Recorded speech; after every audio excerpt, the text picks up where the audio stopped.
കുട്ടിയെ തല്ലുന്നത് ഓക്കെയാണ്, അല്ലെങ്കിൽ കുട്ടിയെ ഭീഷണിപ്പെടുത്തുന്നത് ഓക്കെയാണ് എന്ന് പറയുന്ന സമയം മുതൽ അതെല്ലാവർക്കും ഒരുപോലെ ചെയ്യാൻ പറ്റുന്ന രീതിയിൽ ഓപ്പണാണ്. അതെല്ലാവരും ഒരുപോലെ ചെയ്യില്ല. ഒരുപാട് പേര് ദേഷ്യം മാറുന്നവർ തല്ലും. ദേഷ്യം തല്ലുന്ന ആളുടെ ദേഷ്യം മാറാനാണ് ഈ തല്ലുന്നത്. പക്ഷെ അല്ല, എല്ലാവരും അങ്ങനെയല്ല. ചിലർ അത് ആസ്വദിച്ചിട്ടുണ്ട്. അങ്ങനെയുള്ള അധ്യാപകരും ആ കാലത്തുണ്ടായിരുന്നു. ഇന്ന് എത്ര പേർക്ക് ഒരു സ്മാർട്ട് ഫോൺ അങ്ങനെ വർക്ക് ചെയ്യുന്നതെന്ന് അറിയാം. നമ്മൾ ഫോൺ എടുത്ത് ഇങ്ങനെ സ്കാൻ ചെയ്യുമ്പോൾ നമ്മുടെ അക്കൗണ്ടിൽ നിന്ന് പൈസ അയാളുടെ അക്കൗണ്ടിലേക്ക് എത്തുകയാണ്. ഈ പ്രോസസ്സ് എങ്ങനെയാണ് നടക്കുന്നതെന്ന് നമുക്ക് എത്ര പേർക്ക് അറിയാം? ശരിക്കും നമ്മുടെ അറിവിൽ നിന്നും നമ്മുടെ അറിവിൻ്റെ പരിധിയിൽ നിന്നും കൂടുതൽ അകന്നുകൊണ്ടിരിക്കുകയാണ്. ഇത് കൂടുതൽ അപകടം പിടിച്ചൊരു കാര്യം. ആലോചിച്ച് നോക്കി, നിങ്ങളുടെ ജീവിതത്തെ എന്തൊക്കെയാണ് നിയന്ത്രിക്കുന്നത് എന്നുള്ള കാര്യത്തിൽ പണ്ടുള്ളതിനേക്കാളും അവ്യക്തതയാണ് ഇന്ന്. കടയിലിരിക്കുന്ന ആ QR കോഡിലേക്ക് നമ്മൾ ഫോൺ എടുത്ത് സ്കാൻ ചെയ്യാൻ ശ്രമിക്കുമ്പോൾ നമ്മൾ റെഡിയാകുന്നതിന് മുമ്പ് ഇത് സ്കാൻ ആവും. അപ്പോൾ ഒരു ഇൻസെക്യൂരിറ്റി ഫീൽ ചെയ്യാറില്ലേ? അപ്പോൾ നമുക്കൊരു too fast to be true എന്ന് തോന്നുന്ന രീതിയിലൊരു അവിശ്വസനീയത നമുക്ക് അവിടെ വരും. കാരണം നമുക്ക് പരിചയമില്ല ഈ കാര്യങ്ങളെല്ലാം. ഇത് ഇനി വഷളാവുകയുള്ളൂ. ഈ മനസ്സ് ശരീരം രണ്ടാണോ എന്ന് ചോദിച്ചാൽ ആശയം എന്ന രീതിയിൽ വേണമെങ്കിൽ രണ്ടാണെന്ന് നമുക്ക് പറയാം. പക്ഷെ നിങ്ങൾക്ക് ശരീരത്തിനും മനസ്സിനും വേറെ വേറെ അസ്തിത്വങ്ങളില്ല. നമ്മുടെ ശരീരം ഇല്ലാതായാൽ മനസ്സും ഇല്ലാതെ. ശരീരം വേറെ മനസ്സ് വേറെ എന്ന് പറഞ്ഞ രണ്ട് സംഗതികളുണ്ടെന്നും ഈ മനസ്സകത്തിരുന്ന് ശരീരത്തെ നിയന്ത്രിച്ചുകൊണ്ടിരിക്കുകയാണെന്നൊരു തോന്നൽ നമുക്കുണ്ടാവും. അതിൻ്റെ ഒരു സ്വാഭാവികമായിട്ടുള്ള എക്സ്റ്റൻഷനാണ് ശരീരം ഇല്ലെങ്കിലും മനസ്സ് നിലനിൽക്കുമെന്നും അങ്ങനെ പ്രേതമോ ആത്മാവോ ഒക്കെ ആയിട്ട് വേറൊരു സ്ഥലത്ത് പോകാമെന്നും മനുഷ്യൻ്റെ ഭാവനയാണല്ലോ. ഇപ്പോഴത്തെ പ്രശ്നം എന്ന് പറഞ്ഞാൽ ഇത് ഈ പെർസെൻറ്റേജ് 0 ആണ്. പഠിച്ച കാര്യങ്ങൾ ഡെയിലി ലൈഫിൽ എവിടെയും കാണാൻ നമ്മുടെ വിദ്യാർത്ഥികൾക്ക് പറ്റുന്നില്ല. ശാസ്ത്ര പ്രചാരകനും അധ്യാപകനുമായ വൈശാഖൻ തമ്പിയാണ് ചേരുന്നത് മൂവി വേൾഡ് മീഡിയയുടെ അഭിമുഖത്തിൽ. നമസ്കാരം. Thank you. കുറച്ചധികം സംശയങ്ങളുണ്ട്. അതിൽ ആദ്യത്തെ ചോദിച്ചോട്ടെ. ഇപ്പൊ ഈ ശാസ്ത്ര പ്രചാരകൻ എന്നുള്ള രീതിയിൽ ഒരു സെലിബ്രിറ്റി സ്റ്റാറ്റസ് അറ്റൈൻ ചെയ്തിട്ടുണ്ടല്ലോ. കാരണം അതിനൊരു റീച്ച് ഉണ്ട്, ഒരു ക്ലിക്ക് ബൈറ്റ് വാല്യൂ ഉണ്ട്. അതെന്തെങ്കിലും രീതിയിൽ ഒരു റെസ്പോൺസിബിലിറ്റി ആയിട്ടുണ്ടോ? അല്ലെങ്കിൽ എന്തെങ്കിലും രീതിയിലൊരു നെഗറ്റീവായിട്ട് ഇതിനെ ബാധിച്ചിട്ടുണ്ടോ? പേഴ്സണൽ ലൈഫിനെയോ എന്തെങ്കിലും രീതിയിൽ? റെസ്പോൺസിബിലിറ്റി തീർച്ചയായിട്ടും കൂട്ടിയിട്ടുണ്ട്. കാരണം പണ്ട് പറഞ്ഞത്ര ലാഘവ ബുദ്ധിയോടുകൂടി കാര്യങ്ങളെ പറയാൻ പറ്റില്ല. ഞാൻ പണ്ടും ലാഘവ ബുദ്ധിയോടുകൂടി പറഞ്ഞിട്ടുണ്ടെന്നല്ല എൻ്റെ അർത്ഥം. പക്ഷെ കുറച്ചുകൂടി ഒന്ന് ആലോചിച്ചിട്ടേ പറയാവുള്ളൂ എന്നുള്ളൊരു ഒരു ഒരു ഒരു ഭാരം നമ്മൾ ഓരോ കാര്യം പറയുമ്പോഴും വന്നിട്ടുണ്ട്. പിന്നെ പേഴ്സണൽ ലൈഫ് അതൊരു ഈ സെലിബ്രിറ്റി എന്ന് പറയുന്ന വാക്കിനൊക്കെ എനിക്കൊന്ന് പഴയ മീനിങ് അല്ല ഇപ്പോൾ. പക്ഷേ നോർമലി ഞാനുമായിട്ട് പരിചയമോ പൊതു സുഹൃത്തുക്കളോ പോലും ഇല്ലാത്ത ആളുകൾ പബ്ലിക് സ്പേസിൽ എന്നെ തിരിച്ചറിയുന്നു എന്നുള്ളതിനകത്ത് ഏതൊരു മനുഷ്യനും ഉള്ളതുപോലെ നമ്മൾ പബ്ലിക്കലി ഐഡന്റിഫൈ ചെയ്യപ്പെടുമ്പോൾ കിട്ടുന്ന ഒരു സന്തോഷം ഒരു സൈഡിലുണ്ട്. പക്ഷെ കുറച്ച് ഇൻട്രോവേർട്ട് ആണെന്നുള്ള പേഴ്സണാലിറ്റി ട്രേറ്റ് വെച്ച് ഞാനൊരു ഇൻട്രോവേർട്ട് ആയതുകൊണ്ട് ചില സമയങ്ങളിൽ എനിക്കത് പ്രൈവസി ഇഷ്യൂ ആയിട്ട് മാറാറുണ്ട്. പക്ഷെ അത് രണ്ടും ഒരു പാക്കേജാണ്. നിങ്ങൾ പബ്ലിക് സ്പേസിൽ അപ്പിയർ ചെയ്യുന്നുണ്ടെങ്കിൽ ഇതും കൂടെ ചേർത്ത് ആക്കണം വരുന്നെന്നുള്ളതുകൊണ്ട് അത് ഓക്കെയാണ്. ഈ വൈശാഖൻ തമ്പിയുമായിട്ട് ആരെങ്കിലും ഒക്കെ സംസാരിക്കുമ്പോഴോ ഇടപഴകുമ്പോഴോ അതിനുശേഷം അവരൊരു കുറിപ്പ് എഴുതുമ്പോഴൊക്കെ അവർക്ക് എവിടുന്നോ അകാരണമായിട്ടൊരു ഹെയ്റ്റും കൂടി വന്നു ഭവിക്കുന്നതായിട്ട് ശ്രദ്ധയപ്പെട്ടിട്ടുണ്ട്. ഇപ്പം മീനാക്ഷി ഈ അടുത്ത് വൈശാഖൻ തമ്പിയായിട്ടുള്ള സംസാരത്തിൽ കുറച്ചുകൂടി തിരിച്ചറിവ് കിട്ടി, ജീവിതത്തിൽ കുറച്ചുകൂടി വെളിച്ചം വന്നു എന്നൊക്കെ പറയുമ്പോൾ മീനാക്ഷി വലുതായപ്പോൾ ആളാകെ മാറിപ്പോയി എന്നുള്ള രീതിയിൽ മീനാക്ഷിക്ക് ഒരു ഹെയ്റ്റും കൂടി വരുന്നുണ്ട്. അതെന്തുകൊണ്ടാണെന്ന് വിചാരിച്ചിട്ടുണ്ട്. എന്താ ഇപ്പോഴും ശാസ്ത്രബോധത്തെ ഉൾക്കൊള്ളുന്ന ആളുകൾ അല്ലെങ്കിൽ അത് പ്രചരിപ്പിക്കുന്ന ആളുകളോട് ഒരു മുഖം തിരിവ്, അതും ഇത്രയധികം സാക്ഷരതയുള്ള അല്ലെങ്കിൽ ഇത്രയധികം ശാസ്ത്ര സ്ഥാപനങ്ങളൊക്കെയുള്ള കേരളത്തിൽ സംഭവിക്കുന്നതെന്ന് ആലോചിച്ചിട്ടുണ്ടോ? നമ്മൾ എത്ര സ്ഥാപനങ്ങളുണ്ട് എന്ന് പറഞ്ഞാലും മനുഷ്യരെന്ന നിലയിൽ നമ്മൾ കൊണ്ട് നടക്കുന്ന കുറേയേറെ വിശ്വാസങ്ങളും ഒക്കെ ഉണ്ട്. ഈ ശാസ്ത്രബോധം എന്ന് നമ്മൾ പറയുമ്പോൾ അടിസ്ഥാനപരമായിട്ട് ചെയ്യുന്നത് നമ്മൾ തെളിവുകളുടെ അടിസ്ഥാനത്തിൽ ഇത് മനഃപൂർവ്വം കണ്ടെത്താൻ വേണ്ടി പഠിക്കുന്ന കാര്യങ്ങളാണ് നമ്മൾ സയൻസിലൂടെ പഠിക്കുക. നമുക്ക് വീണ് കിട്ടുന്ന അറിവുകൾ സയൻസിലില്ല, നമ്മൾ കണ്ടെത്തുക. പക്ഷെ ഭൂരിഭാഗം ആളുകളും അറിവ് എന്നുകൊണ്ട് ഉദ്ദേശിക്കുന്നത് വീണ് കിട്ടുന്ന കാര്യങ്ങളെയാണ്. ഞാനത് എടുത്തു പറയാൻ കാരണം ഞാനൊരു അധ്യാപകനായതുകൊണ്ട് എന്നെ സംബന്ധിച്ചിടത്തോളം അത് ആ വാക്കിന് വേറൊരു മീനിങ്. ലേണിംഗ് എന്ന് പറയുന്നത് നമ്മൾ മസ്തിഷ്കം കൊണ്ട് ചെയ്യുന്നൊരു ആക്ടിവിറ്റിയാണ്. അത് നമ്മൾ ചുമ്മാ നടന്നു പോകുമ്പോൾ കണ്ട കാര്യങ്ങൾ നമ്മൾ പഠിക്കുകയല്ല ചെയ്യുന്നത്, അത് നമ്മൾ കാണുകയാണ്, നമ്മുടെ മെമ്മറിയിൽ രജിസ്റ്റർ ആവുന്നുണ്ട്. ശരിക്കും പഠിക്കുക എന്ന് പറഞ്ഞാൽ അതല്ല. അപ്പോൾ നമ്മൾ ലോകത്തെ പഠിക്കുക എന്നുള്ളതാണ് അടിസ്ഥാനപരമായിട്ട് ലോകത്തെ മനസ്സിലാക്കാൻ ചെയ്യേണ്ടത്. അല്ല നമ്മൾ ലോകത്ത് 100 കൊല്ലം 200 കൊല്ലം കണ്ടിന്യൂസ്ലി ജീവിച്ചതുകൊണ്ട് നമ്മൾ ലോകത്തെക്കുറിച്ച് വളരെ തൊലിപ്പുറത്തെ കാര്യങ്ങളെ മനസ്സിലാക്കും. പക്ഷെ നമ്മൾ പഠിക്കുക എന്ന് പറഞ്ഞാൽ നമ്മളൊരു ആക്ടിവിറ്റിയാണത്. നമ്മൾ മനഃപൂർവ്വം ഒരു കാര്യം ചെയ്യണം. അപ്പോൾ നമ്മൾ കുട്ടികളുടെ അടുത്ത് പഠിക്കാൻ പറയുമ്പോൾ നമ്മൾ പഠിക്കാറുണ്ടോ? ഇല്ല, നമ്മൾ കരുതുന്നത് നമ്മൾ പഠിച്ച് കഴിഞ്ഞു എന്നാണ്. പക്ഷെ നമുക്കറിയാത്ത ഒരുപാട് കാര്യങ്ങളുണ്ട്. ആ കാര്യങ്ങളിൽ നമ്മൾ അവിടുന്ന് ഇവിടുന്ന് വീണ് കിട്ടുന്നത് വെച്ചാണ് മനസ്സിലാക്കുന്നത്. ഇത് മനുഷ്യൻ്റെ ഒരു നാച്ചുറൽ ടെൻഡൻസി എന്ന് പറഞ്ഞാൽ ഇങ്ങനെ വീണ് കിട്ടുന്ന കാര്യങ്ങൾ വെച്ച് പഠിക്കുക എന്നുള്ളതാണ്. പക്ഷെ ആ നാച്ചുറൽ ടെൻഡൻസി വെച്ചാണ് മനുഷ്യൻ്റെ 3 ലക്ഷത്തോളം വർഷം നീളമുള്ള ചരിത്രത്തിലെ ഭൂരിഭാഗം സമയവും നമ്മൾ കാര്യങ്ങൾ മനസ്സിലാക്കിയിരുന്നത്. കഴിഞ്ഞൊരു 400-500 വർഷങ്ങൾക്കിടയിൽ മാത്രമാണ് മനഃപൂർവ്വം സയൻസിലൂടെ കാര്യങ്ങളെ പഠിക്കാം എന്ന് പറഞ്ഞൊരു രീതി നമ്മൾ മനസ്സിലാക്കിയെടുക്കുന്നത്. ആ വ്യത്യാസം നമുക്ക് തീർച്ചയായിട്ടും മനുഷ്യ ജീവിതത്തിൽ വന്ന മാറ്റങ്ങളായിട്ട് കാണാൻ പറ്റും. ഇത് പറയാൻ കാരണം ആളുകൾക്ക് അപ്പോഴും അവരുടെ വിശ്വാസങ്ങളോട് ഒരു വൈകാരിക അടുപ്പമാണുള്ളത്. ഞാൻ പറയുന്നത്, ഞാൻ പഠിച്ച കാര്യങ്ങളും ഞാനല്ലെങ്കിൽ ലോകത്ത് ശാസ്ത്ര രീതിയിലൂടെ ആളുകൾ മനസ്സിലാക്കിയെടുത്ത പഠിച്ചെടുത്ത കാര്യങ്ങൾ ഞാൻ പിന്നീട് വിദ്യാർത്ഥി എന്ന നിലയിൽ പഠിച്ചെടുത്തതായിട്ടുള്ള കാര്യങ്ങൾ പറയുമ്പോൾ അത് വിശ്വാസങ്ങൾക്ക് യോജിച്ചതായിക്കൊള്ളുന്നില്ല. പക്ഷെ ആ വിശ്വാസങ്ങളോട് വൈകാരിക അടുപ്പമുള്ള ആളുകൾക്ക് അത് ഹർട്ട് ചെയ്യും. നമുക്ക് മുറിവുണ്ടാക്കാതെ സർജറി ചെയ്യാൻ പറ്റില്ല. ക്യാൻസർ ആണെങ്കിൽ സർജറി ചെയ്തേ പറ്റൂ.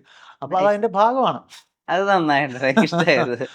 ശരിയാ, മുറിവുണ്ടാക്കാൻ സർജറി ചെയ്യാം. അപ്പോൾ അത് അതിന്റെ ഭാഗമാണ്. നമ്മൾ വയലൻസ് അല്ല ഉപയോഗിക്കുന്നത്. പക്ഷേ ചിലപ്പോൾ നിങ്ങളുടെ വിശ്വാസ പ്രമാണങ്ങൾക്ക് മുറിവേൽക്കും. അത് കടന്നു കിട്ടിയാൽ തീർച്ചയായിട്ടും ഒരു വ്യക്തി എന്ന നിലയിൽ ഏതൊരു വിശ്വാസിക്കും ഗുണമേ ഉണ്ടാകുന്നു. വിശ്വാസങ്ങൾക്കൊക്കെ സൂക്ഷിക്കാനുള്ള സ്വാതന്ത്ര്യമൊക്കെ എനിക്കും നിങ്ങൾക്കൊക്കെ ഒരുപോലുണ്ട്. പക്ഷേ ലോകത്തെക്കുറിച്ച് നമ്മൾ മനസ്സിലാക്കിയ കാര്യങ്ങൾ നമ്മുടെ ജീവിതത്തെ എത്രത്തോളം നിർണായകമായിട്ട് മാറ്റിമറിച്ചിട്ടുണ്ടെന്നും ഇപ്പോഴും നമ്മളത് എത്രത്തോളം നിർണായകമായിട്ട് സ്വാധീനിക്കുന്നുണ്ട് എന്നുള്ള തിരിച്ചറിവ് ഭയങ്കര ഇമ്പോർട്ടൻ്റ് ആണ്. അത് ഈ പുതിയ പുതിയ കാലഘട്ടം വരുന്നതിനനുസരിച്ചിട്ട് അതിൻ്റെ പ്രാധാന്യം കൂടിയിട്ടേ ഉള്ളൂ. കാരണം നമ്മളൊരു 200 കൊല്ലം മുമ്പ് മനുഷ്യൻ സാധാരണ അന്നത്തെ ഒരു മനുഷ്യൻ ഉപയോഗിച്ചിരുന്ന കാര്യങ്ങൾ എന്ന് പറഞ്ഞാൽ ഇപ്പോൾ എന്തൊക്കെയായിരിക്കും? അതായത് വസ്ത്രം, പാർപ്പിടം ഉണ്ടാക്കാനുള്ള ബേസിക് ടെക്നിക്ക്, മെറ്റലർജി എന്നൊക്കെ പറയുന്ന ലോഹം ഉപയോഗിക്കുക, ഇങ്ങനെയുള്ള കാര്യങ്ങളൊക്കെ അന്നൊക്കെ നമുക്ക് ഉപയോഗിച്ചിട്ടുണ്ട്. ചെറിയ ആയുധങ്ങൾ. അപ്പോഴും നമ്മൾ ആലോചിക്കണം, 200 കൊല്ലം ജീവിച്ചിരിക്കുന്ന എല്ലാ ആളുകൾക്കും തുണി നെയ്യാൻ അറിയില്ല. അവർ ധരിക്കുന്ന വസ്ത്രം എങ്ങനെയാണ് ഉണ്ടാക്കുന്നതെന്ന് അവർക്കറിയില്ല. അല്ലെങ്കിൽ അവർ ഒരു കൃഷിക്ക് വേണ്ടിയിട്ട് ഒരു കലണ്ടർ നോക്കുമ്പോൾ ഈ കലണ്ടർ എങ്ങനെയാണ് ഉണ്ടാക്കിയതെന്നൊന്നും അവർക്കറിയില്ല. അവരുപയോഗിക്കുന്ന അറിവുകൾ പോലും അവർക്ക് അറിയുന്ന കാര്യങ്ങളല്ല. അവർ മറ്റുള്ളവരുടെ അറിവിനെ ആശ്രയിക്കുകയാണ്. ഇന്ന് അതിൻ്റെ വലിപ്പം നിങ്ങൾ ആലോചിച്ചു. ഇന്ന് എത്ര പേർക്ക് ഒരു സ്മാർട്ട് ഫോൺ അങ്ങനെ വർക്ക് ചെയ്യുന്നതെന്ന് അറിയാം. ഒരു ഇൻ്റർനെറ്റ് ബാങ്കിങ് വർക്ക്, അല്ലെങ്കിൽ നമ്മളൊരു ഗൂഗിൾ പേയോ മറ്റോ ഉപയോഗിക്കുമ്പോൾ നമ്മൾ ഫോൺ എടുത്ത് ഇങ്ങനെ സ്കാൻ ചെയ്യുമ്പോൾ നമ്മുടെ അക്കൗണ്ടിൽ നിന്ന് പൈസ അയാളുടെ അക്കൗണ്ടിലേക്ക് എത്തുകയാണ്. ഈ പ്രോസസ്സ് എങ്ങനെയാണ് നടക്കുന്നതെന്ന് നമുക്ക് എത്ര പേർക്ക് അറിയാം? അപ്പോൾ നമ്മളുടെ ജീവിതത്തിൽ നമ്മൾ ഉപയോഗിക്കുന്ന കാര്യങ്ങൾ ശരിക്കും നമ്മുടെ അറിവിൽ നിന്നും നമ്മുടെ അറിവിൻ്റെ പരിധിയിൽ നിന്നും കൂടുതൽ അകന്നുകൊണ്ടിരിക്കുകയാണ്. ഇത് കൂടുതൽ അപകടം പിടിച്ചൊരു കാര്യം. ആലോചിച്ച് നോക്കി, നിങ്ങളുടെ ജീവിതത്തെ എന്തൊക്കെയാണ് നിയന്ത്രിക്കുന്നത് എന്നുള്ള കാര്യത്തിൽ പണ്ടുള്ളതിനേക്കാളും അവ്യക്തതയാണ് ഇന്ന്. അല്ല, അത് ആളുകളുടെ ചിലപ്പോൾ ഒരു ഭയം കൂടി ഉണ്ടാക്കുന്നതായിട്ട് ശ്രദ്ധയപ്പെട്ടിട്ടുണ്ട്. ഇപ്പോൾ ഗൂഗിൾ പേ യൂസ് ചെയ്യുന്ന ചില ആൾക്കാർ ഒറ്റ ക്ലിക്കിൽ ഒരു ബാങ്കിന്റെ എല്ലാ ഫയർവാളുകളും ഒഴിവാക്കിക്കൊണ്ട് ഒരു പേയ്മെന്റ് നടക്കുമ്പോൾ അതിലെന്തോ കുഴപ്പമുണ്ടെന്ന് മനസ്സിലാക്കി ഗൂഗിൾ പേയും പേടിഎം പോലത്തെ ആപ്പുകളൊക്കെ ഒഴിവാക്കി ബാങ്കിന്റെ മാത്രം ആപ്പുകൾ ഉപയോഗിക്കുന്ന അങ്ങനെ ചില ആളുകളെയൊക്കെ ശ്രദ്ധയപ്പെട്ടിട്ടുണ്ട്. അത് ആളുകളിൽ ഒരു ഭയം കൂടി ഉണ്ടാക്കും. തീർച്ചയായിട്ടും നമുക്ക് സഹജം. ഇപ്പോൾ കുറച്ചുകൂടെ റിലേറ്റഡ് ആയിട്ടുള്ള എക്സാമ്പിൾ, എത്രത്തോളം പേർക്ക് അതറിയാം, അനുഭവം ഉണ്ടെന്ന് എനിക്കറിയില്ല. പക്ഷെ ഇപ്പോൾ നമ്മളിപ്പോൾ കടയിലിരിക്കുന്ന QR കോഡിലേക്ക് നമ്മൾ ഫോൺ എടുത്ത് സ്കാൻ ചെയ്യാൻ ശ്രമിക്കുമ്പോൾ നമ്മൾ റെഡിയാകുന്നതിന് മുമ്പ് ഇത് സ്കാൻ ആവും. അപ്പോൾ ഒരു ഇൻസെക്യൂരിറ്റി ഫീൽ ചെയ്യാറില്ലേ? ഇത് തന്നെയാണോ QR കോഡ്? ഒന്നുകൂടെ ക്യാൻസൽ ചെയ്തിട്ട് ഒന്നുകൂടെ സ്കാൻ ചെയ്യും. അതായത് 4 അറ്റവും ആയോ എന്നൊക്കെ നമ്മൾ ശ്രദ്ധിക്കും. അതെ, അപ്പൊ നമുക്കൊരു too fast to be true എന്ന് തോന്നുന്ന രീതിയിലൊരു അവിശ്വസനീയത നമുക്ക് അവിടെ വരും. കാരണം നമുക്ക് പരിചയമില്ല ഈ കാര്യങ്ങളെല്ലാം. ഇത് ഇനി വഷളാവുകയുള്ളൂ. നമ്മുടെ ജീവിതത്തിലെ കാര്യങ്ങൾ, എസെൻഷ്യൽ ആയിട്ടുള്ള കാര്യങ്ങൾ പോലും നമ്മുടെ അറിവിൻ്റെ പരിധിയിൽ നിന്നും കൂടുതൽ അകന്നുകൊണ്ടിരിക്കുകയാണ്. നിങ്ങളൊരു 1000 വർഷം മുമ്പ് ജീവിച്ചിരിക്കുന്ന ഒരാളിന് ഇത്രയും പ്രശ്നമില്ല. അയാൾ ഉപയോഗിക്കുന്ന സാധനങ്ങളൊക്കെ ഏതാണ്ട് എങ്ങനെയാണെന്ന് അയാൾക്ക് അറിയാം. ഇപ്പോൾ നമ്മളിപ്പോൾ ഇന്നത്തെ ഇത്രയും കാലം ഇപ്പോൾ നമുക്ക് ഇലക്ട്രിസിറ്റി ഇല്ലാതെ ജീവിക്കാൻ പറ്റില്ല. ഇന്നത്തെ മോഡേൺ ലൈഫിൽ ഇന്നത്തെ കാലഘട്ടത്തിൽ നിന്ന് ഒരാളെ നമ്മളൊരു ടൈം ട്രാവൽ നടത്തി എന്തെങ്കിലും ഒരു ഇമാജിനേറ്റഡ് എക്സ്പെരിമെൻ്റ് ആണ്, അയാളുടെ 300 കൊല്ലം ബാക്കിലേക്ക് കൊണ്ടുപോയി ഇറക്കി വിടുകയാണ്. അയാൾക്ക് സ്വന്തമായിട്ട് ഇലക്ട്രിസിറ്റി കണ്ടുപിടിക്കാൻ പറ്റുമോ എന്ന് കരുതുന്നുണ്ടോ? എത്ര പേർക്ക് പറ്റുമായിരിക്കും? നമ്മൾ അത്രത്തോളം അജ്ഞരാണ് നമ്മുടെ ജീവിതത്തെക്കുറിച്ച്. അപ്പോൾ സ്വാഭാവികമായിട്ടും അങ്ങനെയാണ് അറിവുകൾ ഉണ്ടായി വന്നിട്ടുള്ളത്, ജീവിതത്തെ ഷേപ്പ് ചെയ്തെടുത്തിട്ടുള്ളത്. ഈ ചിന്താ ഉപകരണങ്ങളുണ്ടല്ലോ ഇപ്പോൾ മനുഷ്യൻ്റെ, അപ്പോൾ അതുമായിട്ട് ബന്ധപ്പെടുത്തിയിട്ടുള്ള ഒരു അളവുകോലുണ്ടല്ലോ, ഈ മനസ്സ് ശരീരം, അല്ലെങ്കിൽ മനസ്സും ശരീരവും മനസ്സ് ശരീരം രണ്ട് ഡിപ്പാർട്ട്മെൻറ്റുകളായിട്ട് തന്നെയാണ് മനുഷ്യൻ പഠിച്ചിട്ടുള്ളത്. പക്ഷെ പോകെ ഇപ്പോൾ ആളുകൾ മനസ്സെന്ന് പറയുന്നതൊന്നില്ല, ശരീരം മാത്രമേ ഉള്ളൂ. അല്ലെങ്കിൽ ഈ ആത്മാവ്, സ്പിരിച്വൽ ലൈഫ് എന്ന് പറയുന്നൊരു കാര്യമില്ല, ആകെ ഫിസിക്കൽ ലൈഫേ ഉള്ളൂ. ഫിസിക്കൽ ലൈഫിലുണ്ടാവുന്ന ചിന്തകളുടെ ഒരു കൂമ്പാരം കൊണ്ടുണ്ടാവുന്നതാണ് ഈ ആത്മാവും മനസ്സും എന്നൊക്കെ ഉള്ളത്.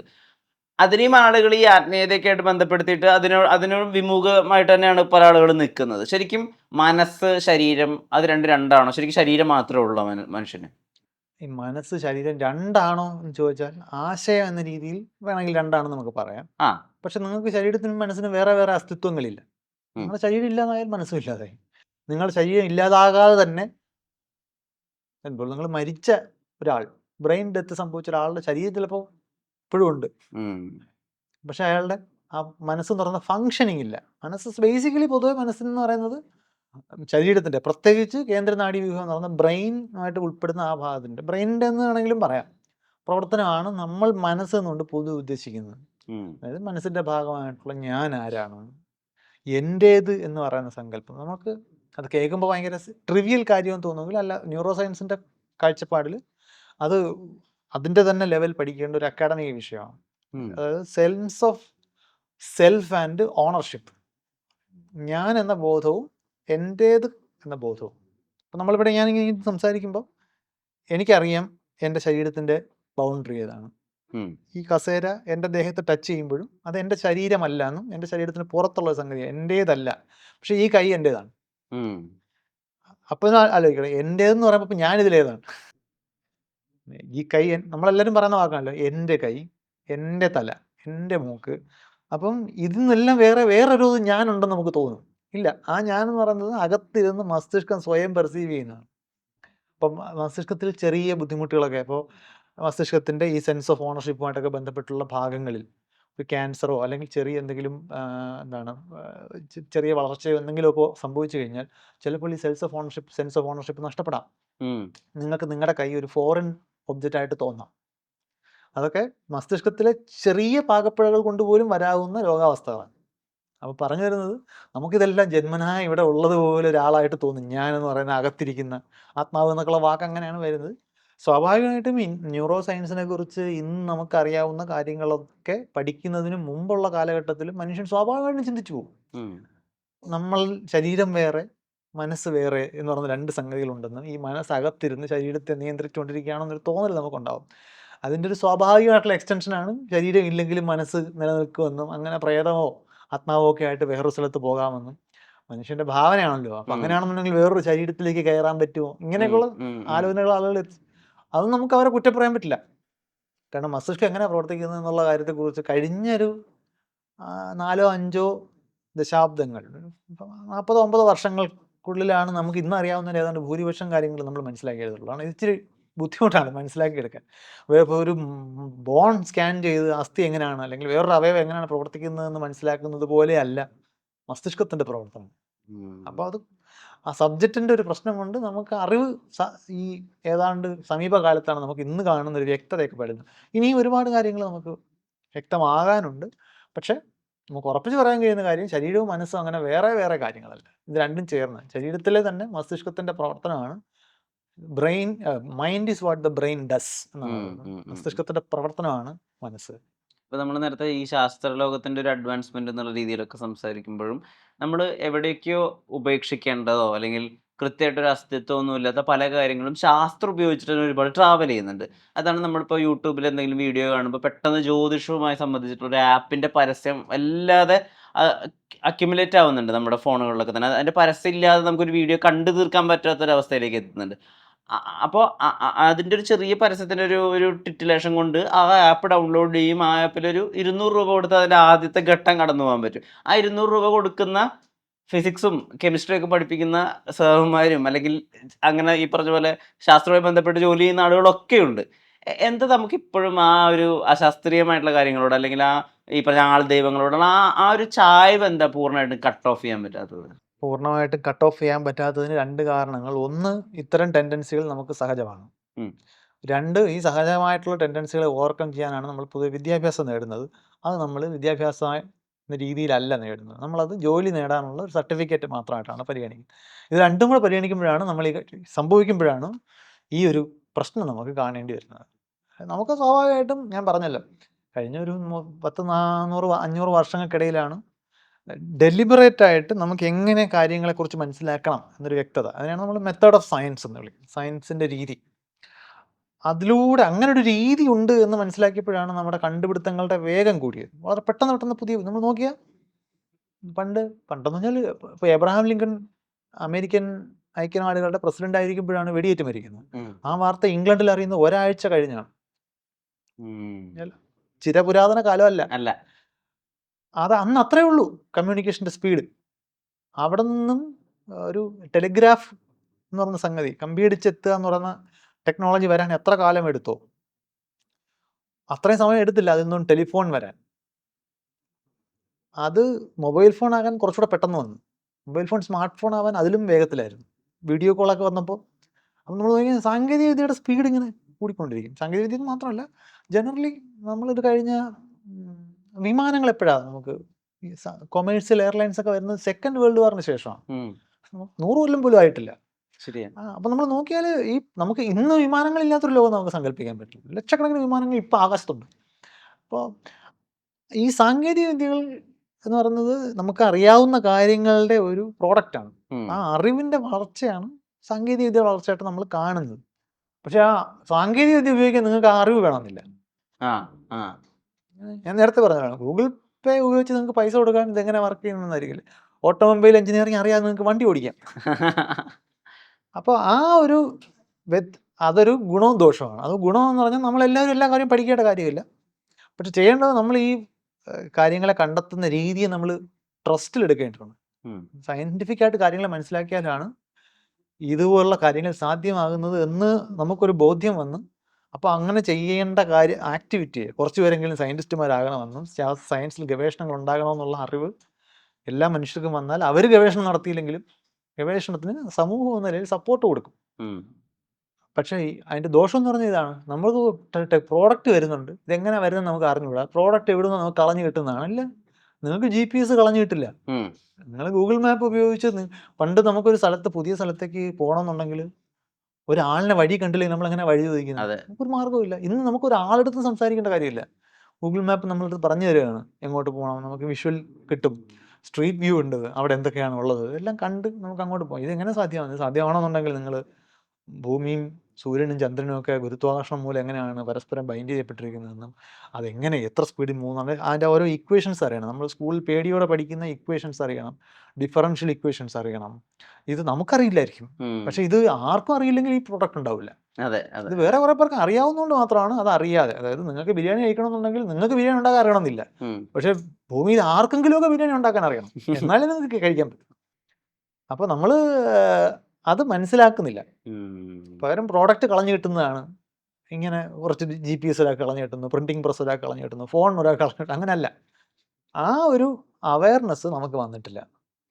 ഈ ശാസ്ത്രത്തെ അറിയേണ്ടതും കൂടി ഉണ്ടല്ലോ. ഇപ്പോൾ ഉദാഹരണത്തിന് ഇപ്പോൾ ഞാൻ കഴിഞ്ഞ ദിവസം ഓഫീസിൽ സംസാരിക്കുന്നു, നമ്മൾ നടക്കാനുള്ളൊരു കാരണം, നമ്മൾ ഭൂമിയിൽ കാല് വെച്ച് നടന്നു പോകുന്നതിൻ്റെ പിന്നിൽ ഇപ്പോൾ ന്യൂട്ടൺസ് തേർഡ് ലോ ഓഫ് മോഷന് വലിയ പങ്കുണ്ട്. കാരണം നമ്മൾ ബാക്കിലേക്കാണ് ഫോഴ്സ് കൊടുക്കുന്നത്, നമ്മൾ മുന്നിലേക്കാണ് പോകുന്നത്. അതുപോലെ നീന്തുമ്പോൾ അതിൻ്റെ നേരെ ഓപ്പോസിറ്റ് നടക്കുന്നു.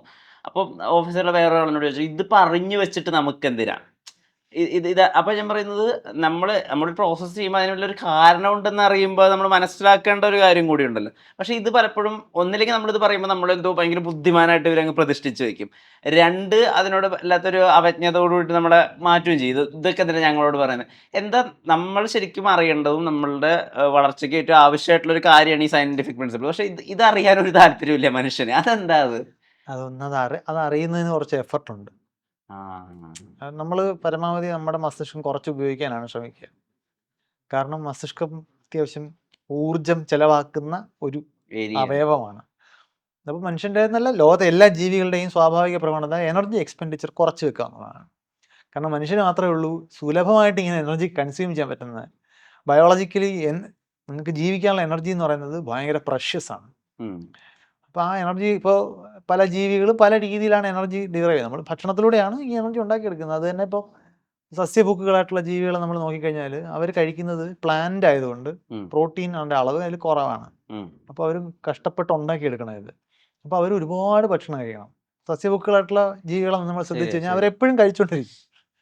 മാംസഭുക്കുകൾ നോക്കിക്കഴിഞ്ഞാൽ അവർക്ക് എപ്പോഴും കഴിക്കണ്ട, അവർ കുറച്ച് കഴിച്ചിട്ട് പിന്നെ റെസ്റ്റാണ്.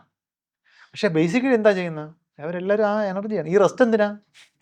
ആ എനർജി അവർ പിടിച്ചു നിർത്തുകയാണ് ചെയ്യുന്നത്. ഒരുപാട് എക്സ്പെൻഡിച്ചർ ഒഴിവാക്കുക. അപ്പം ഓടിയാൽ കിട്ടുമെന്ന് ഏതാണ്ട് ഉറപ്പുണ്ടെങ്കിൽ ഒരു മാനിൻ്റെ പുറകെ ഒരു കടുവ ഓടും, അല്ലെങ്കിൽ അത് കിതച്ചു പോകും. അത് കിതച്ചു കഴിഞ്ഞാൽ അതിന് റെസ്റ്റ് എടുത്ത് പിന്നെ വെള്ളം കുടിക്കാൻ പറ്റണമെന്നില്ല, ചത്തുപോകും. അപ്പം അതുകൊണ്ട് ഓരോ ജീവിക്കും അതിൻ്റെതായ ഒരു എനർജി മിനിമൈസേഷൻ എന്ന് പറയുന്നൊരു പർപ്പസ് നമുക്കും അതുണ്ട് ബയോളജിക്കലി. പക്ഷെ നമുക്ക് എത്ര വേണമെങ്കിലും എനർജി കൺസ്യൂം ചെയ്യാനുള്ള സാങ്കേതികത നമ്മൾ ഉണ്ടാക്കി വെച്ചിട്ടുണ്ട്. ആർട്ടിഫിഷ്യൽ സ്വീറ്റ്നേഴ്സും നമ്മൾക്ക് തന്നെ പോഷക സമൃദ്ധമായി നമ്മൾ ഉണ്ടാക്കിയെടുക്കുന്ന ഭക്ഷണങ്ങൾ ഇത് മറ്റു ജീവികൾക്ക് അഫോർഡ് ചെയ്യാൻ പറ്റുന്ന കാര്യമല്ല. നമ്മളിത് ചെയ്യുന്നതാണ്. പക്ഷെ അപ്പോഴും ബയോളജിക്കലി നമ്മളിത് കുറയ്ക്കാൻ ശ്രമിക്കും. പിന്നെ നമ്മുടെ വിദ്യാഭ്യാസത്തിലൊന്നും ഇത് എന്തിനാണ് എന്ന് പഠിപ്പിക്കുന്നില്ലല്ലോ. നമ്മളിതൊരു പസിൽ സോൾവ് ചെയ്യുന്ന പോലെ എന്തോ പണിയെടുത്താലേ സർട്ടിഫിക്കറ്റ് കിട്ടുള്ളൂ. അതിന് വേണ്ടിയുള്ള പണി നമ്മൾ ചാനലിലൊക്കെ പൊതുവെ ഈ ഡെയർ ഷോ ഒക്കെ ചെയ്യുമ്പം കുറേ ടാസ്ക് ഒക്കെ കൊടുക്കും. ഈ ടാസ്ക് എന്തിനാ ചെയ്യുന്നതെന്ന് ആരും ചോദിക്കത്തില്ല. കാരണം ഈ ടാസ്ക് ചെയ്താലേ പ്രൈസ് കിട്ടുള്ളൂ. അപ്പം നമ്മൾ ആ അവസാനം കിട്ടുന്ന സർട്ടിഫിക്കറ്റിന് വേണ്ടിയിട്ട് ചെയ്യുന്നതാണ്. അത് കുട്ടികൾക്ക് അങ്ങനെയാണ് നമ്മൾ പറഞ്ഞു കൊടുത്തേക്കുന്നത്. പാരൻസും ടീച്ചേഴ്സും ഒക്കെ ഇക്കാര്യത്തിൽ ഒരുപോലെയാണ്. നമ്മൾ എഡ്യൂക്കേഷൻ എന്തിനാണെന്നുള്ളതാണ് നമ്മുടെ ധാരണ. അത് വലിയ പ്രശ്നം പിടിച്ചൊരു ധാരണയാണ്. അവിടെ അത് മാറാതെ ഈ പ്രശ്നം അഡ്രസ് ചെയ്യാൻ പറ്റില്ല. അതിനെ നമുക്ക് അതിനെ ഏത് രീതിയിൽ കൊണ്ടുവന്നാൽ അതിനേക്കൊരു മാറ്റം ഗ്രാസ് റൂട്ട് ലെവലിൽ സാധിക്കും. ഇപ്പോൾ ഉദാഹരണത്തിന് 3 ഇഡിയറ്റ്സ് എന്നുള്ള ഒരു സിനിമയുടെ അകത്ത് അദ്ദേഹം ഒരു സ്കൂൾ സെറ്റ് ചെയ്യുന്നുണ്ട്. അമീർ ഖാൻ്റെ ക്യാരക്ടർ ഐവൻസിംഗ് കൂടി ഒരു സ്കൂൾ സെറ്റ് ഉണ്ട്. അതിൽ എല്ലാം കുട്ടികളെ പ്രാക്ടീസിലൂടെയാണ് പഠിപ്പിക്കുന്നത്. ഇപ്പോൾ ഒരു മെഷീൻ വർക്കായിട്ട് ഒരു എഞ്ചിൻ വർക്കായിട്ട് ആ എഞ്ചിനിൽ നിന്നുള്ള പവർ എടുത്തിട്ട് ആ കൈനറ്റിക് എനർജി മാറ്റുന്ന പവർ എടുത്തിട്ട് ഒരു ഷീപ്പിൻ്റെ വൂള് ട്രിം ചെയ്തെടുക്കുന്നു. അത് വേറെ പ്രൊഡക്റ്റ് ആവുന്നു. അത് കുട്ടികൾ ചെയ്ത് ശീലം ആവുമ്പോൾ അത് പഠിക്കുക എന്നുള്ളൊരു രീതി ഉണ്ടല്ലോ. ആ രീതി അവലംബിച്ചാലാണോ നമുക്ക് സാധിക്കുക? എങ്ങനെ ഇതിനെ കുട്ടികളെ കുറച്ചുകൂടി അവർ ജീവിക്കുന്ന അവർ അറിയേണ്ട ലോകത്തെ കുറച്ചുകൂടി അറിയിക്കാൻ അങ്ങനെ വളർത്താൻ എങ്ങനെയാണ് സാധിക്കുക? ഒന്ന് നമുക്ക് ചെറിയ ക്ലാസ്സുകളിൽ ഇത്തരം എക്സ്പീരിയൻസുകളിലൂടെ കാര്യങ്ങൾ പഠിക്കുക എന്ന് പറയുന്നത് നമുക്ക് ചെയ്യിക്കാം. അതിന് കുറേ ഡ്രോബാക്ക് ഉണ്ട്. നിങ്ങൾക്ക് എല്ലാ കാര്യങ്ങളും അങ്ങനെ പഠിപ്പിക്കാൻ പറ്റില്ല. അപ്പോൾ ക്വാണ്ടം ഫിസിക്സ് നിങ്ങൾക്ക് ഒരിക്കലും എക്സ്പീരിയൻസിലൂടെ പഠിപ്പിക്കാൻ പറ്റില്ല. അപ്പോൾ അത് സിനിമയുടെ പർപ്പസിനോ അല്ലെങ്കിൽ ഒക്കെ ചെറിയ ക്ലാസ്സുകൾ കുട്ടികളെ എഡ്യൂക്കേഷനിലേക്ക് ആകർഷിക്കുക എന്ന് പറഞ്ഞ പർപ്പസിനോ ഒക്കെ നമുക്ക് ഉപയോഗിക്കാമെങ്കിലും എഡ്യൂക്കേഷന് മൊത്തത്തിൽ ആ ഒരു ഫോമിലേക്ക് മാറ്റിയെടുക്കുക എന്ന് പറഞ്ഞാൽ അസാധ്യമാണ്. അത് പല വിഷയങ്ങൾക്കും മാത്തമാറ്റിക്സ് ഒരിക്കലും നിങ്ങൾക്ക് അങ്ങനെ പഠിപ്പിക്കാൻ പറ്റില്ല. പക്ഷേ മാത്തമാറ്റിക്സ് പഠിക്കാതെ ഈ സാങ്കേതിക വിദ്യയും ടെക്നോളജികളും ഒന്നും നിങ്ങൾക്ക് ഡെവലപ്പ് ചെയ്യുന്ന ഒരാളായിട്ട് മാറാൻ പറ്റുകയില്ല. രണ്ടാമത്തെ പ്രശ്നം പറഞ്ഞാൽ പലപ്പോഴും നമ്മുടെ സ്കൂളുകളിൽ ഫോളോ ചെയ്യുന്ന അല്ലെങ്കിൽ സ്കൂൾ കാലത്തിനുള്ളിൽ പഠിച്ചെടുക്കേണ്ട കാര്യങ്ങളുടെ ഒരു അളവ് നോക്കുമ്പോൾ എല്ലാം ഇങ്ങനെ എക്സ്പീരിയൻസിലൂടെ പഠിച്ചെടുക്കാൻ സാധ്യമല്ല. അപ്പോൾ എനിക്ക് തോന്നുന്നത് കുറച്ചുകൂടി നമുക്ക് വേണ്ടത് ഈ പഠിക്കേണ്ടത് എന്തിനെന്നുള്ളൊരു ഐഡിയ നമുക്ക് എല്ലാവർക്കും വേണം. കുട്ടികൾക്ക് മാത്രം കിട്ടിയാൽ പോരാ. നിങ്ങൾ 1ാം ക്ലാസ്സിൽ പഠിക്കുന്ന ഒരു കുട്ടി അല്ലെങ്കിൽ LKG UKG പഠിക്കുന്ന ഒരു കുട്ടി നമ്മൾ എഴുത്ത് പഠിപ്പിക്കുകയാണല്ലോ. ഈ എഴുതുന്നതിൻ്റെ ഗുണം നിങ്ങൾ എങ്ങനെയാണ് കുട്ടിയെ കൺവിൻസ് ചെയ്യുന്നത്? ആ പ്രായത്തിൽ എങ്ങനെ പറ്റുക? നിങ്ങൾ എഴുതി പഠിച്ചു തുടങ്ങുന്ന പ്രായം എന്ന് പറഞ്ഞാൽ ചെറിയ പ്രായമാണല്ലോ. എഴുതിയതുകൊണ്ടുള്ള ഗുണം നിങ്ങൾ ആ കുട്ടിയെ എങ്ങനെ കൺവിൻസ് ചെയ്യും? കൺവിൻസിംഗ് ആയിട്ട് പറയാൻ പറ്റുമോ കുട്ടിയെടുത്ത്? ഇത് എഴുതിയാലുള്ള ഗുണം, ഇത് ഇത്ര എഴുതിയാൽ ഞാനൊരു മിഠായി തരാമെന്ന് പറഞ്ഞു വേണമെങ്കിൽ അയാളെ കൊണ്ട് ചെയ്യിക്കാൻ പറ്റും. പക്ഷെ ഇതെന്തിനാണെന്നുള്ളത് അയാളെ കൺവിൻസ് ചെയ്യാൻ പറ്റില്ല. ശരി, എഴുതി കഴിഞ്ഞാൽ കളിക്കാൻ വിടും, അങ്ങനെയൊക്കെയാണല്ലോ പറയാ. അതേ പറ്റുള്ളൂ. ഞാൻ പറഞ്ഞു വരുന്നത് കുട്ടിയുടെ ലെവലിൽ അത് ആ കുട്ടിയെ പറഞ്ഞു മനസ്സിലാക്കാൻ ബുദ്ധിമുട്ടാണ്. നമ്മൾക്കൊരു കൺവിക്ഷൻ ഉണ്ട് ഇതുകൊണ്ടുള്ള ഗുണം എന്താണ്. അത് കുട്ടിക്ക് ഉണ്ടാക്കി കൊടുക്കാൻ പാടാണ്. ഞാൻ പറഞ്ഞു വരുന്നത് ഈ വിഷയത്തിലുള്ള പല പ്രശ്നങ്ങളിൽ ചില പരിമിതികളെക്കുറിച്ചാണ്. ഇങ്ങനെ പരിമിതികളുണ്ട് അതിനകത്ത്. അപ്പോൾ എല്ലാ വിഷയവും ഒരുപോലെ. പക്ഷെ ആ കുട്ടിയെ നമ്മൾ സ്ട്രെസ്സിലാക്കാതെ, അത് നമുക്കിന്ന് അറിയാവുന്ന കാര്യമാണ്. നിങ്ങൾ സ്ട്രെസ്ഡ് ആണെങ്കിൽ, ആങ്ഷ്യസ് ആണെങ്കിൽ നിങ്ങളുടെ ഇൻ്റലക്ച്വൽ പ്രോസസ്സിങ് കട്ടാവും. നിങ്ങൾക്ക് പഠിക്കാൻ പറ്റില്ല. അവിടെ ടെൻഷൻ അടുപ്പിച്ച് നിങ്ങൾക്ക് ഒരു കുട്ടിയെ ഒരു കാര്യം പഠിപ്പിക്കാൻ പറ്റില്ല. മെമ്മറൈസ് ചെയ്യിക്കാൻ പറ്റുമായിരിക്കും, ആ കുട്ടിയുടെ ലേണിംഗ് ആയിട്ടത് മാറില്ല. അങ്ങനെയുള്ള ആസ്പെക്റ്റുകൾ നമ്മൾ വിദ്യാഭ്യാസത്തിലേക്ക് കൊണ്ടുവരണം. പക്ഷേ എല്ലാം നമുക്ക് ആക്ടിവിറ്റിയിലൂടെ പഠിപ്പിക്കാമെന്ന് പറയുന്നത് നമുക്ക് കേൾക്കുമ്പോൾ ഭയങ്കര സുഖമുള്ളതാണ്. സിനിമയിലും വിഷ്വലൈസ് ചെയ്യുമ്പോൾ നമുക്ക് രസമെന്ന് തോന്നുമെങ്കിൽ അത് പ്രായോഗികമല്ല. എഡ്യൂക്കേഷൻ എന്ന് പറയുന്നത് നമുക്ക് ഒരുപാട് ഡയമെൻഷൻസ് ഉള്ളതാണ്. ഇപ്പോൾ വലിയൊരു ഫിസിക്സിൽ ഒരു വലിയ സിദ്ധാന്തം ഉണ്ടാക്കി അതിലൂടെ ഒരു സാങ്കേതിക വിദ്യ വരണമെങ്കിൽ നിങ്ങൾ എടുത്ത് പഠിച്ചിട്ട് വേണേൽ തുടങ്ങാൻ പറ്റുള്ളൂ. അത് എഴുതാനും വായിക്കാനും പഠിച്ചേ പറ്റുള്ളൂ. ആ എഴുതാനും വായിക്കാനും പഠിക്കുന്നത് ഈ വലിയൊരു നോളജ് വേൾഡിലേക്കുള്ളൊരു ആക്സസ് ആണെന്നും ലാംഗ്വേജ് എന്ന് പറയുന്നത് ഷെയർ ചെയ്യപ്പെടുന്ന ഐഡിയയിൽ വളരെ ഇൻറ്റഗ്രൽ പാർട്ടാണെന്നൊക്കെ ഉള്ള ഐഡിയ നമുക്ക് വേണം ആദ്യം. എന്നിട്ട് വേണം നമ്മൾ കുട്ടികളെ എന്തിനാണ് പഠിപ്പിക്കുന്നത് എന്നുള്ള ധാരണ നമ്മൾ ഉറപ്പിക്കാൻ. അങ്ങനെ കുട്ടികൾക്ക് അതേസമയം ചെറിയ കുട്ടികളാകുമ്പോൾ അവരെ കൺവിൻസ് ചെയ്യാൻ ബുദ്ധിമുട്ടുള്ള ഭാഗങ്ങൾ മറ്റു രീതിയിൽ ആകർഷണീയമാക്കാം. ഈ പറഞ്ഞതുപോലുള്ള ആക്ഷൻസും ആക്ടിവിറ്റീസും ഗെയിമുകളും ഒക്കെ കൊടുത്ത് ചെയ്യാം. പക്ഷേ ത്രൂ ഔട്ട് അങ്ങനെ ചെയ്യാൻ പറ്റില്ല എന്നുള്ളത് നമ്മൾ അറിഞ്ഞിരിക്കണം. അപ്പോൾ കുട്ടിക്ക് ഇതുപോലുള്ള റിവാർഡ് കൊടുക്കലും അങ്ങനെയൊക്കെയുള്ള കാര്യങ്ങളിലൂടെ അവരെ സ്ട്രെസ്ഡ് ആക്കാതെ കൊണ്ടുപോകുക. ഇതെല്ലാം നമ്മൾ സയൻറ്റിഫിക് ആയിട്ട് പഠിച്ച കാര്യങ്ങളുടെ അടിസ്ഥാനത്തിലാണ് ഞാനീ പറയുന്നത്. അതായത് ഇപ്പോൾ കുട്ടിക്ക് ഇപ്പോൾ ഗ്രാവിറ്റേഷണൽ ഗ്രേഡിയന്റ് പഠിക്കണം, ആ. അല്ലെങ്കിൽ പഠിപ്പിക്കണം. അപ്പോൾ അതിന് ഇപ്പോൾ ഒരു ആക്ടിവിറ്റി വെച്ച് തന്നെ ചെയ്തോളണം നിർബന്ധം പറ്റില്ല. പിടിക്കാൻ പറ്റില്ല. കുട്ടിക്ക് കുറെ കഴിയുമ്പോൾ ഇത് കുട്ടി താനേ മനസ്സിലാക്കണം. നിങ്ങള് ഒന്ന് ടെക്സ്റ്റ് ബുക്ക് എന്ന് പറയുന്ന ജീവിതം അതേപടി പഠിപ്പിക്കാൻ പറ്റില്ല. എന്നാണ് നമ്മുടെ ഒരാളുടെ ജീവിതത്തിൽ ഉണ്ടാകാവുന്ന ഡിഫറെന്റ് സിറ്റുവേഷൻസ്, ഡിഫറെന്റ് പ്രോബ്ലം, ഇത് ഓരോന്നിനെയും കുറിച്ച് പുസ്തകത്തിൽ പഠിപ്പിക്കാൻ പറ്റില്ല. പുസ്തകത്തിൽ പഠിപ്പിക്കുന്നത് ബേസിക് പ്രിൻസിപ്പിൾസ് ആണ്. അപ്പോൾ എവിടേക്കാണ് ആ പ്രിൻസിപ്പിൾസ് അപ്ലൈ ചെയ്യപ്പെടുന്നതെന്ന് മനസ്സിലാക്കി ആ പ്രിൻസിപ്പിൾസ് അയാളെ മനസ്സിലാക്കിക്കുക. അപ്പോൾ അയാൾ ഡെയിലി ലൈഫിൽ ഇങ്ങനെ പ്രിൻസിപ്പിളോടെ വർക്ക് ചെയ്യുമല്ലോ എന്ന് അയാൾക്ക് കാണാൻ പറ്റണം. അതിപ്പം പറയുമ്പോൾ അങ്ങനെ പറയാമെങ്കിൽ നമ്മൾ പഠിക്കുന്ന എല്ലാ പ്രിൻസിപ്പിൾസും 100% പ്രിൻസിപ്പിൾസും നമുക്ക് അങ്ങനെ കാണാൻ പറ്റണമെന്നൊന്നും ഗ്യാരണ്ടി ഒന്നുമില്ല. അങ്ങനത്തെ പ്രതീക്ഷകളൊന്നും പാടില്ല. ബട്ട് സ്റ്റിൽ കുറേയൊക്കെ നമുക്കത് പറ്റും. പക്ഷെ നമ്മുടെ ഇപ്പോഴത്തെ പ്രശ്നം എന്ന് പറഞ്ഞാൽ ഇത് ഈ പെർസെൻറ്റേജ് 0 ആണ്. പഠിച്ച കാര്യങ്ങൾ ഡെയിലി ലൈഫിൽ എവിടെയും കാണാൻ നമ്മുടെ വിദ്യാർത്ഥികൾക്ക് പറ്റുന്നില്ല. ശരി. ഈ ഗ്രേഡിയന്റ് എന്ന് പറഞ്ഞാൽ നമ്മളൊരു കയറ്റം കയറുമ്പോൾ ഒരു സൈക്കിൾ ചവിട്ടി കയറുമ്പോൾ നമ്മൾ ഗ്രേഡിയന്റ് ഉപയോഗിക്കും. പക്ഷെ ആ കുട്ടി ആ സമയത്ത് ഗ്രേഡിയന്റ് എന്ന വാക്ക് പറഞ്ഞാൽ അയാൾ ചിലപ്പോൾ ചീത്ത വിളിക്കും. കാരണം ആ വാക്കിനെ വെറുപ്പോട് കൂടിയാണ് കുട്ടികളുടെ മനസ്സിലേക്ക് കിട്ടിയിരിക്കുന്നത്. അത് വേറൊരു പ്രശ്നമാണ്. ഇപ്പൊ കുട്ടികളെ നമ്മൾ പഠിപ്പിക്കുന്ന രീതി, അല്ലെങ്കിൽ കുട്ടികളെ പാരന്റ് ചെയ്യുന്ന രീതികളെ കുറച്ചുകൂടി എപ്പോഴും ചർച്ചകൾ ഉണ്ടാകാറുണ്ട്. കഴിഞ്ഞ ഒരു 1-2 ദിവസത്തിന് മുമ്പ് ഒരു കുട്ടി മരണപ്പെടുകയുണ്ടായി. ആ കുട്ടിയുടെ രണ്ടാനച്ഛൻ്റെയും അമ്മയുടെയും മർദ്ദനം കാരണം കൊണ്ട്. അപ്പം അപ്പോഴും ആളുകൾ പിന്നെയും ഈ പണ്ടത്തെ പാരന്റിങ്ങിനെ പറ്റിയിട്ട് കൂടി ചർച്ചകൾ ഉണർന്നു വന്നിട്ടുണ്ടായിരുന്നു. അതായത് കുട്ടികളെ ശാസിച്ചുകൊണ്ട് പഠിപ്പിക്കുന്നതിനെ പറ്റി, കുട്ടികളെ അടിച്ചു വളർത്തുന്നതിനെ പറ്റി. ഞാൻ ഈ അടുത്തൊരു സൈക്കോളജിസ്റ്റിനോട് സംസാരിച്ചപ്പോൾ അവർ വരെ പറഞ്ഞു, ശാസിച്ച് അല്ലെങ്കിൽ അടിച്ചിട്ട് ഒരു കുട്ടിയെ നമുക്ക് നമ്മുടെ നേർവഴിക്ക് നടത്താൻ പറ്റുന്നുണ്ടെങ്കിൽ, അത് വർക്ക് ആവുന്നുണ്ടെങ്കിൽ അതിൽ കുഴപ്പമൊന്നുമില്ല. എനിക്കത് പെട്ടെന്ന് ഉൾക്കൊള്ളാൻ പറ്റിയില്ല. ഞാൻ പിന്നെ ആ ഒരു ഡിസ്കഷൻ ആ വഴിക്ക് അങ്ങോട്ടേക്ക് കൊണ്ടുപോയില്ല. പക്ഷെ ഞാൻ ചോദിക്കാൻ ആഗ്രഹിക്കുന്നത്, ഒരു ജനറേഷന് വർക്കായ കാര്യം മറ്റൊരു ജനറേഷന് വർക്കാവണമെന്ന് നിർബന്ധം പിടിക്കുന്നതിൻ്റെ യുക്തി മനസ്സിലാവുന്നില്ല. 2, എങ്ങനെയാണ് അടിക്കുന്നത്, അല്ലെങ്കിൽ അടിക്കുമ്പോൾ ഒരു പേടിയാണല്ലോ ഉണ്ടാകുന്നത്. ആ ഫിയർ ഇൻഡ്യൂസ്ഡ് ആയിട്ടാണല്ലോ നമ്മളത് കാര്യം കുട്ടിയെ കൊണ്ട് ചെയ്യിപ്പിക്കുന്നത്. അതിന് നമുക്ക് മൊത്തത്തിലത് നേരത്തെ പറഞ്ഞ പോലെ കട്ട് ഓഫ് ചെയ്യാൻ പറ്റുമോ? അതായത് അത് അതിന് അതിൻ്റെതായ റോൾ ഉണ്ടോ എന്നാണ്. റോളുണ്ടോ? അത് മൊത്തത്തിൽ മാറ്റുന്ന ഒരു പാരന്റിങ് നമുക്ക് സ്വപ്നം കാണാൻ പറ്റുമോ?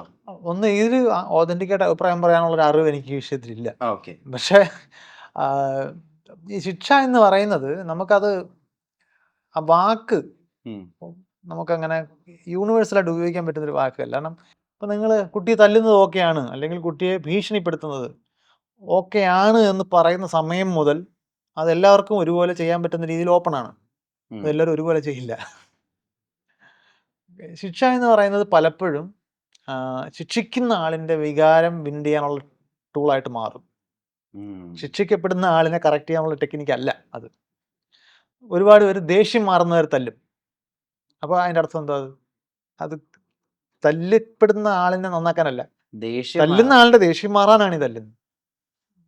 അങ്ങനെയുള്ള ഞാനൊക്കെ സ്കൂളിൽ പഠിക്കുമ്പോൾ എനിക്കറിയാം, ചില ടീച്ചേഴ്സ് നമ്മളെ ശിക്ഷയിലൂടെ ഓർമ്മിപ്പിക്കാൻ വേണ്ടി തല്ലിയവരുണ്ട്. പക്ഷെ അല്ല, എല്ലാവരും അങ്ങനെയല്ല. ചിലർ അത് ആസ്വദിച്ചിട്ടുണ്ട്. എനിക്കറിയാം, എല്ലാവർക്കും അറിയായിരിക്കും. അങ്ങനെയുള്ള അധ്യാപകരും ആ കാലത്തുണ്ടായിരുന്നു. അവരുടെ ഒരു ഹരമായിരുന്നു തല്ലി വേറൊരാൾ കുട്ടിയെ വേദനിപ്പിക്കുമ്പോൾ. ചില ആളുകൾ അങ്ങനെയല്ല, അവരുടെ ദേഷ്യം തീർക്കാനാണ് അവർ തല്ലുന്നത്. അപ്പോൾ ഈ ശിക്ഷ എന്നുകൊണ്ട് നമ്മൾ എന്താ ഉദ്ദേശിക്കുന്നുള്ളതനുസരിച്ചിട്ട് എൻ്റെ ഒരു ഈ കാഴ്ചപ്പാടിൽ ഈ അഭിപ്രായം മാറും. അപ്പം നമ്മൾ കുട്ടിയെ ചിലപ്പം കുട്ടിക്ക് ഒരു മിഠായി നമ്മൾ ഡിനൈ ചെയ്യുന്നത് ഒരു ശിക്ഷയായിരിക്കും. ഓക്കെ, ഇല്ല നീ ഇത് ഇന്നത് പഠിക്കാമെന്ന് പറഞ്ഞു, നീ പഠിച്ചില്ല, അതുകൊണ്ട് ഈ മിഠായി നിനക്ക് ഇന്നില്ല എന്ന് പറഞ്ഞാൽ കുട്ടിക്ക് വിഷമം വരും. അതൊരു ശിക്ഷയാണ്. പക്ഷേ അത് നമ്മൾ എങ്ങനെ ഉപയോഗിക്കുന്നു എന്നുള്ളത്, ഈ കാര്യം എങ്ങനെ പ്രസൻറ്റ് ചെയ്യുന്നു എന്നുള്ളതോ ഒക്കെ അനുസരിച്ചിട്ടായിരിക്കും കുട്ടികളുണ്ടാക്കുന്ന ഇമ്പാക്റ്റ് എത്രത്തോളം തുടർച്ചയായിട്ട് ചെയ്യുന്നുണ്ടെന്നുള്ളത്. അതാണ് ഞാൻ പറഞ്ഞത്, കുറച്ച് കോംപ്ലിക്കേറ്റഡ് ആയിട്ടുള്ള വിഷയമാണത്. അപ്പം ശിക്ഷ തീർച്ചയായിട്ടും പല സൈക്കോളജിസ്റ്റുകളും പറഞ്ഞ് ഞാൻ കേട്ടിട്ടുണ്ട്, ശിക്ഷ ഒരു വാലിഡ് ടെക്നിക്കാണ് പാരന്റിങ്ങിൽ. പക്ഷെ ആ ശിക്ഷയെ നമ്മൾ എങ്ങനെ അപ്രോച്ച് ചെയ്യുന്നു, ആ ശിക്ഷയെ കുട്ടി എങ്ങനെ പെർസീവ് ചെയ്യുന്നു, കുട്ടിക്ക് ശിക്ഷ കിട്ടുമ്പോൾ കുട്ടിക്ക് എന്താണ് മനസ്സിലാകുന്നത്, എനിക്ക് വേണ്ടിയിട്ടാണോ അതോ അച്ഛനോ അമ്മയ്ക്കോ വേണ്ടിയിട്ടാണോ എന്നാണോ കുട്ടിക്ക് മനസ്സിലാകുന്നത്. അത് കുറച്ചധികം എന്നാൽ നൂൽപ്പാലത്തിൽ പോകുന്ന പോലെയാണ്. കുറച്ച് അങ്ങോട്ട് മാറിക്കഴിഞ്ഞാൽ റോങ് പിക്ചർ കിട്ടും. നമ്മൾ കുട്ടികളടുത്ത് കൊടുക്കുന്ന മെസ്സേജ്, ചെറിയ പ്രായത്തിൽ കുട്ടികൾക്ക് കിട്ടുന്ന മെസ്സേജ് എന്ന് പറഞ്ഞാൽ നമുക്കറിയാൻ പറ്റില്ല നമ്മളുടെ ഒരു ആക്ഷൻ കുട്ടി എങ്ങനെയാണ് പെർസീവ് ചെയ്യുന്നത്. അപ്പം ടീച്ചേഴ്സ് ആയാലും ചില അതിൽ തന്നെ കുട്ടിയുടെ ജനറ്റിക് മേക്കപ്പിൽ പോലും വ്യത്യാസം ഉണ്ടാവാമല്ലോ. അപ്പം ഒരു കുട്ടിയെ വഴക്ക് പറയുന്ന പോലെ വേറൊരു കുട്ടിയെ വഴക്ക് പറഞ്ഞാൽ അതേപോലെ ആയിരിക്കില്ല കുട്ടി റെസ്പോണ്ട് ചെയ്യുന്നത്. ചില യെസ്. കുട്ടികൾ കരയും, ചില കുട്ടികൾ റിബലാവും. ഞാൻ പറഞ്ഞത് അത് കുറച്ച് കുഴഞ്ഞ വിഷയമാണെന്നാണ്.